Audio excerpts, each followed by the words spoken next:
La pandemia y la crisis de los sistemas de transporte masivo en Colombia, por Gonzalo Duque Escobar, Manizales, marzo 15 de 2021. Publicación en Razón Pública por el Museo Interactivo Zamoga de la Universidad Nacional de Colombia. Introito. La caída dramática de la demanda de los sistemas de transporte masivo puede poner en jaque la posibilidad de tener una movilidad eficiente y ecológica. ¿Qué hacer? En los grandes núcleos urbanos se ha pensado durante años que los medios masivos de transporte son la alternativa más ecológica y eficiente. Por eso, en la década de los 80 se construyó el metro de Medellín y en la de los 90 el Transmilenio de Bogotá como soluciones a varios problemas de la ciudad.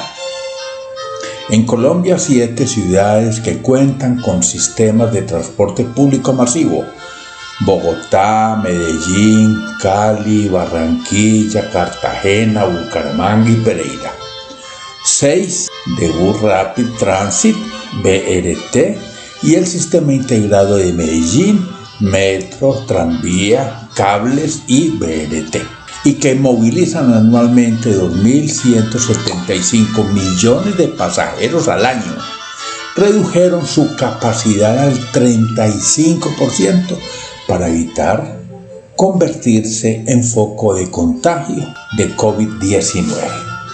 En la imagen, el comportamiento de los sistemas integrados de transporte masivo en Colombia. El Transmilenio en Bogotá, cómo se comportó, pérdida del 23,2%. El SITBA de Medellín, 24%. Transcaribe de Cartagena perdió el 6,1%. El mío de Cali, 26%.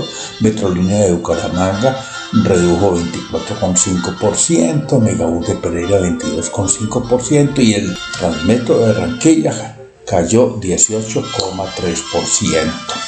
Eso es el porcentaje de ocupación el 11 de mayo frente a un día típico laboral antes del 20 de marzo. El transporte en crisis.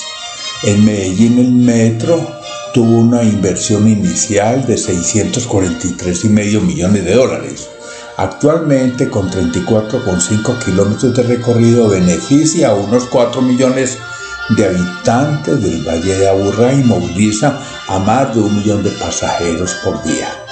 Si se cuentan los 5 cables, las 3 rutas de buses y la ruta del tranvía, el sistema moviliza en promedio 1,4 millones de usuarios diarios. En el caso de Bogotá, la crisis del transporte público tradicional en los años 80 y la inviabilidad de hacer un metro llevaron a la creación de Transmilenio. Hoy el sistema cuenta con 113 kilómetros de extensión y 254 kilómetros de troncal proyectados. Sin embargo, ambas obras están en crisis por los efectos de la pandemia. ¿Qué está pasando y qué se puede hacer? En la imagen vemos los sistemas integrados de transporte masivo, arriba en el Valle de Aburrá, abajo en Bogotá. Transporte en tiempos de pandemia.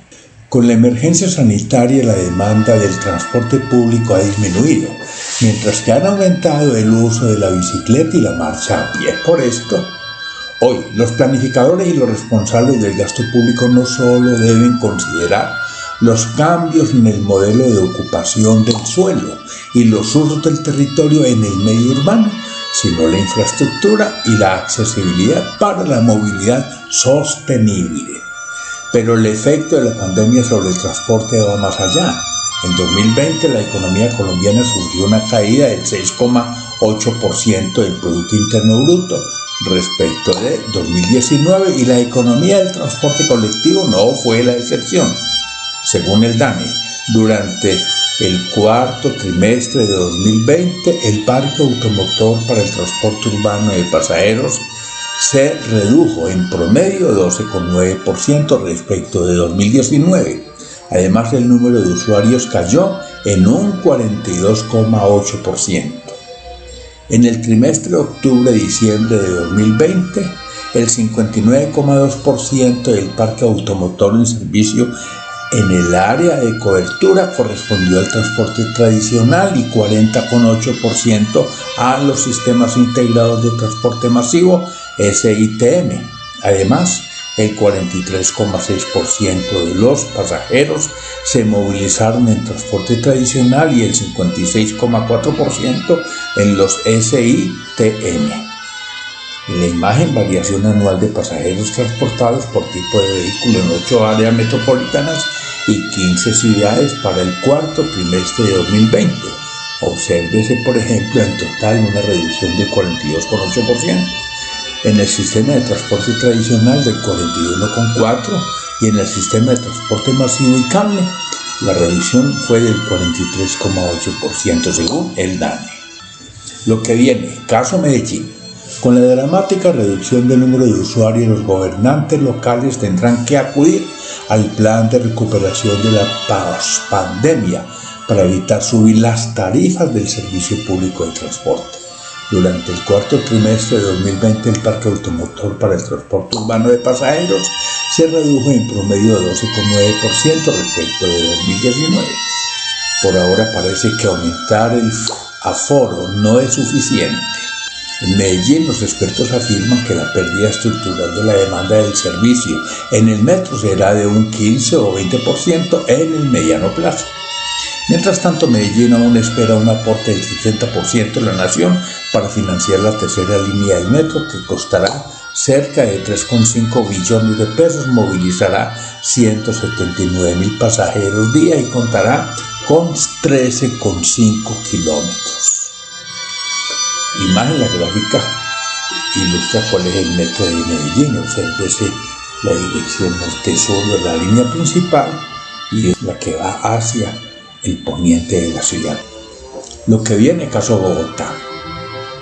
En Bogotá, la firma del acta de inicio de la construcción del metro llega como un bálsamo en medio de la crisis. En efecto, se trata de un paso fundamental e inaplazable y una señal de esperanza para la movilidad de esta megalópolis de 8,6 millones de habitantes. Esperamos que la obra sea un catalizador para aumentar la demanda agregada. En todo caso, vale la pena mencionar que, pese a la caída e indicadores en el servicio, los estados financieros de esta empresa muestran una utilidad operacional en 2020 de 5,000 millones de pesos, un 8% superior a la del 2019.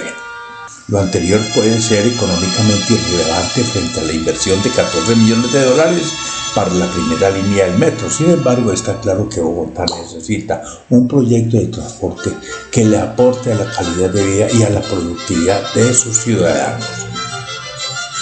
En la gráfica, el sistema Transmilenio Metro de Bogotá en azul, la línea del metro en negro, la línea de Transmilenio y unos círculos pequeños rojos muestran la combinación de estaciones del Transmilenio compartida con el sistema metro. ¿Qué hacer? Superar la crisis económica que ha provocado la pandemia no será fácil. En la reactivación económica se les debe dar prioridad a la salud y el empleo, que son probablemente los frentes más afectados. Recordemos que, mientras que en 2019 la tasa de desempleo en las 13 principales ciudades era del 10,5%, la del 2020 fue del 18,2%. Además, es normal que una parte importante de los recursos que el gobierno aspira a recaudar con la nueva reforma tributaria estén destinados al componente social, por ejemplo, a subsidios y transferencias a los hogares más vulnerables. Pero eso no puede significar que el gobierno no le apueste a la recuperación económica a través de la inversión, en especial en los sistemas de transporte masivo del país. Esta estrategia puede contribuir a tener una recuperación transformadora con igualdad y sostenibilidad que aumente el empleo e incentive la movilidad eficiente y ecológica. Imagen, distanciamiento y autocuidado en el sistema de transporte masivo. Movilidad y economía. A finales de 2020, el Congreso de la República aprobó un presupuesto de casi 314 billones de pesos, de los cuales 58,5 billones estarán destinados a la inversión. En ese rubro puede estar parte de la clave de la recuperación económica. En todo caso, en el largo plazo la economía colombiana enfrenta otros retos que deben ser atendidos, entre ellos una deuda externa que en octubre de 2020 llegó a los 150.000 millones de dólares, una caída en la inversión extranjera que en los 2 últimos lustros pasó de una media de 10.000 millones de dólares a tan solo 6.300 millones de dólares. Sí, el costo de la pandemia, que sin los 3.000 billones de pesos de las vacunas ya duplica el recaudo de la reforma tributaria que está por implementarse. Imagen el costo de la congestión versus los beneficios de la movilidad para reflexionar. Gracias, Gonzalo Duque Escobar, profesor de la Universidad Nacional de Colombia, sede Manizales. Manizales, marzo 15 de 2021, publicación en Razón Pública. La portada de este documento: distanciamiento y autocuidado en el transporte público, de la agencia de cooperación alemana GIZ. La contraportada en esta misma página: COVID-19 y medios de transporte masivo en Medellín y Bogotá, de la Universidad de los Andes, documento del Museo Interactivo Zamora, de la Universidad Nacional. Los enlaces son Aerocafé en tiempos de pandemia, aire urbano contaminado que hacer, andén Pacífico colombiano, otro puerto, anotaciones a la navegación del Magdalena, Colombia intermodal, hidrovías y trenes, Colombia mira a la cuenca del Pacífico, Colombia por un desarrollo satelital, conectividad regional y ciudad región del eje cafetero, Cor Magdalena, Lecumbia Caldas, corredor bimodal cafetero, crisis y opciones en el Río Grande de Colombia. ¿Cuál es el mejor sistema de transporte para Colombia? Desde los Andes al Orinoco y al Amazonas, 2 plataformas logísticas para la ecorregión, eje cafetero y transporte intermodal, el Río Grande en la audiencia ambiental Caribe, el territorio del Río Grande, la Magdalena, el río Cauca en el desarrollo de la región, ferrocarril cafetero, un tren andino para integrar el territorio, ferrocarriles e hidrovías, claves para la multimodalidad, ferrocarriles, integración y progreso para Colombia, ferrocarril interoceánico verde para Colombia, fundamentos de economía y transportes, impactos del nuevo canal de Panamá, impacto por la multimodal en el Magdalena Centro, introducción a la economía del transporte, la crisis del transporte masivo en Colombia, la logística del transporte, un elemento estratégico en el desarrollo agroindustrial, la gran cuenca Magdalena-Cauca, logística del transporte para la RAP del eje cafetero, los peajes en Colombia están sobreutilizados, Magdalena Centro como nodo andino intermodal, magdaleneando hasta el Tolima Grande, Manizales, funciones urbanas y metropolitanas, Matecaña, opciones aeroportuarias, movilidad y modelo urbano, navegando el Río Grande de la Magdalena, Pacífico biogeográfico y geoestratégico colombiano.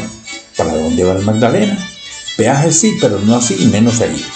Planificación estratégica para la movilidad, plataformas logísticas y transporte intermodal en Colombia, por un territorio verde y funcionalmente integrado, reflexiones sobre el Río Grande en la Agenda Ambiental Caribe, retos ambientales y logísticos en la hidrovía del Magdalena, revolución urbana, desafíos para el eje cafetero, sistema ferroviario para la región andina de Colombia, textos verdes, Tribugá, ¿es posible el desarrollo sostenible?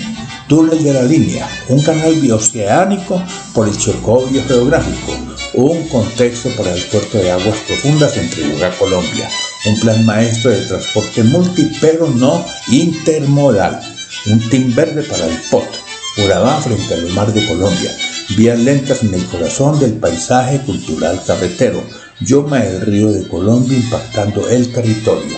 Gracias.